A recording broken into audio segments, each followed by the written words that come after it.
ನಾವು ನೋಡ್ರಿ ಎರಡು ಹಾದಿ ನಾವು ಓಪನ್ ಇಟ್ಟಿವಿ, ಎರಡು ದ್ವಾರಗಳನ್ನು ಓಪನ್ ಇಟ್ಟಿವಿ. ವಿಜೇಂದ್ರೇ ಬೇಕು ಅಂತ ಹೇಳಿ ಮಾಡಿದ್ರೆ ನಮ್ಮದು ಹಾದಿ ನಮ್ಮದು ಹೊಸ ಪಕ್ಷ ನಿಶ್ಚಿತ. ಮುಂದಿನ ವಿಧಾನಸಭೆಯಲ್ಲಿ ನಮ್ಮ ಅಭ್ಯರ್ಥಿ ಹಾಕೋದು ಖಚಿತ.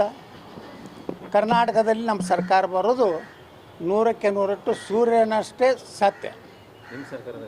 ನಂದೇ ನಮ್ಮ ನೇತೃತ್ವದಲ್ಲಿ ಹೊಸ ಪಕ್ಷದ ಲೋಕಸಭೆಯಲ್ಲಿ ಮಾಡ್ಕೋತೀವಿ. ಲೋಕಸಭೆ ನರೇಂದ್ರ ಮೋದಿ ಅವ್ರು ಬಿಟ್ಟು ಕೊಡ್ತೀವಿ, ರಾಜ್ಯದಲ್ಲಿ ನಾವು ಹೋರಾಟ ಮಾಡ್ತೀವಿ.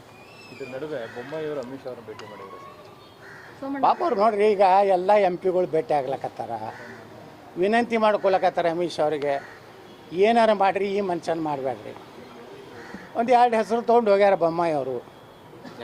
ಒಂದು ಸುನೀಲ್ ಕುಮಾರ್ ತೊಗೊಂಡು ಹೋಗ್ಯಾರ, ಒಂದು ಸೋಮಣ್ಣ ತೊಗೊಂಡಾರ. ಸೋಮಣ್ಣ ಮಾಡಿದ್ರೆ ನನ್ನ ಮಂತ್ರಿ ಕಾಳು ಆಗ್ತೈತಿ, ನಾ ಮಾಜಿ ಮುಖ್ಯಮಂತ್ರಿ ಮಂತ್ರಿ ಆಗ್ತೀನಂತ ಒಂದು ಹೆಸರು. ಸುನೀಲ್ ಕುಮಾರ್ ಮಾಡಿದ್ರೆ ನಾ ಹೇಳ್ದಂಗೆ ಕೇಳ್ಕೊಂಡು ಹೋಗ್ತಾನಂತ ಅದು ಒಂದು ಹೆಸರು. ಎರಡರಾಗ ಯಾವುದು ಕ್ಲಿಕ್ ಆಗ್ತೈತೆ ಹೋಗ್ಯಾರ. ಆದರೆ ಮ್ಯಾಗಿನವರು ಗುರ್ತೈತಿ ಯಾರನ್ನ ಮಾಡಬೇಕು ಮಾಡಬಾರ್ದು. ಎಲ್ಲರೂ ಹೋಗಿ ಒಂದೊಂದು ಹೆಸರು ಕೊಟ್ಟಾರ. ಅವರೆಲ್ಲರಿಗೂ ಒಂದೇ ಉತ್ತರ ಕೊಟ್ಟಾರೆ, ನಮ್ಗೆ ಏನು ಮಾಡ್ಬೇಕು ಕರ್ನಾಟಕ ಗೊತ್ತಿದೆ, ನಾವು ಮಾಡ್ತೀವಿ. ನಿಮ್ಮದು